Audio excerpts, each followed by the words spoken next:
അടുത്തത് ശ്യാം എന്ന് പറഞ്ഞ ഒരാൾ കമന്റ് ചെയ്തിട്ടുണ്ട്. സർ, ഞാൻ കേരള സ്റ്റേറ്റ് കയർ കോർപ്പറേഷനിലെ ഒരു സ്റ്റാഫാണ്. താങ്കളുടെ ഈ കൃഷി രീതി ഞാൻ MD-യുമായിട്ട് സംസാരിച്ചു.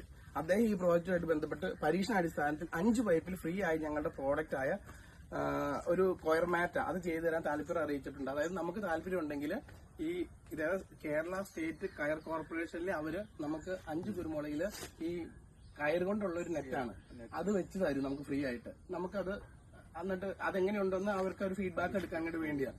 അപ്പൊ ഇങ്ങനെ ഒരു ഞങ്ങളുമായിട്ട് സഹകരിക്കാൻ താല്പര്യം പ്രകടിപ്പിച്ചതിന് വളരെയധികം നന്ദി.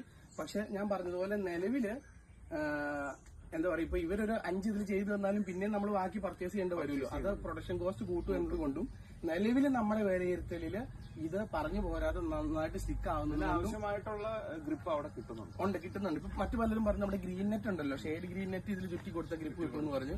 പിന്നെ അങ്ങനെ ചെയ്യുമ്പോഴും പ്രൊഡക്ഷൻ കോസ്റ്റ് കൂടുക. അത് ചുറ്റണമെങ്കിൽ ഇത്രയും പൈപ്പ് പ്രൊഡക്ഷൻ കോസ്റ്റ് കുറയ്ക്കുക. അതെ, നമ്മളിപ്പോ ഏകദേശം ഒരു 600-700 കാലുകൾ ഇങ്ങനെ ചെയ്തിട്ടുണ്ട്. അത്ര എണ്ണത്തില് നെറ്റ് വാങ്ങി നെറ്റിന്റെ കോസ്റ്റ് അതിലേറെ ലേബർ കോസ്റ്റ് ഒക്കെ വരും. അതൊന്ന്. രണ്ടാമത് ചിലർ പറഞ്ഞിട്ടുണ്ട് നമ്മുടെ ഈ ചകിരിക്കയറില്ലേ അത് ചുറ്റി കൊടുക്കാന്ന്. അന്നേരമുള്ള ഒരു വിഷയം എന്താണെന്നറിയാവോ, ഇപ്പൊ ചകിരിക്കയറ് നമ്മളിവിടെ ചുറ്റി കൊടുത്തു, അതേലാണ് ഇതിന്റെ ഇത് സ്റ്റിക്ക് ചെയ്യണത്. കുറച്ചാൾ കഴിയുമ്പോൾ മഴയും വെയിലും കാരണം ചകിരിക്കയറ് ദ്രവിച്ചു. അപ്പൊ ഇതെല്ലാം കൂടെ താഴോട്ട് വരും.